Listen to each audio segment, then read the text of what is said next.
வணக்கம் எல்லாருக்கும். நாங்க அனில் அண்ணன். இந்த சேனல்ல ஈஸியா செய்யக்கூடிய குக்கிங் டிப்ஸ் ட்ரிக்ஸ் எல்லாமே ஷேர் பண்ண போறோம். சிம்பிளா குக் பண்ண லேர்ன் பண்ணனும்னா எக்ஸ்ப்ளோர் வித் லவ்டுவ ஃபாலோ பண்ணுங்க. Let's get started. இந்த சாம்பார் கொஞ்சம் புளிப்பா இல்லையா? இன்னும் கொஞ்சம் உப்பு சேர்க்கலாமா? சுவை சரியா இருக்கான்னு பார்க்கணும். நீ கவலைப்படாத, நான் பாத்துக்கிறேன். சாம்பார் வாசனை ஊரே தூக்கணும்னா கடைசியா தாளிக்கும் போது ஒரு துளி பெருங்காயமும் கொஞ்சோண்டு வெல்லமும் சேரு. அப்போ இதுதான் சீக்ரெட். ஆமா, இப்ப கிண்டலாம். அது புளிப்பு காரம் எல்லாத்தையும் பேலன்ஸ் பண்ணி அபாரம் ஆக்கிடும்.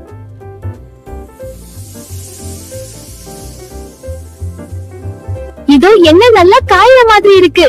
சரிதான், எண்ணெய் நல்லா காயணும். அப்போதான் அடுத்த ஸ்டெப் பெர்ஃபெக்ட் வரும். அடுத்தது என்ன? இப்போதான் முக்கியமான ஸ்டெப். சாம்பார் பொடி இப்பவே சேர்க்கலாமா? ஆமா அனு, எண்ணெயிலே தான் சேர்க்கணும். ஓ, லேசா தான் வதக்கணும், கருகிட கூடாது. அனில், அட வாசனை பாரு, ஹோட்டல் மாதிரியே வருது. இப்போ தண்ணி ஊத்தணும் அனு. இப்படி சாம்பார் பொடிய எண்ணெயிலேயே லேசா வதக்கிட்டு தண்ணி ஊத்தணும். அனு, பார், சாம்பார் கலர் செம்ம சூப்பரா வரும். ஆமா அனில், இப்போதான் புரிஞ்சுது. சின்ன டிப்ஸ் தான் பெரிய மேஜிக். அனில், சாம்பார் செம்ம டேஸ்டா இருக்கு. ரைஸோட சாப்பிட்டா இன்னும் சூப்பரா இருக்கு. அதான் அனு, நாங்க சொன்ன இந்த டிப்ஸ நீங்களும் ஒருத்தரும் ட்ரை பண்ணி பாருங்க. இதே மாதிரி நிறைய யூஸ்ஃபுல் குக்கிங் டிப்ஸ் பார்க்கணும்னா இந்த சேனலை சப்ஸ்கிரைப் பண்ணுங்க.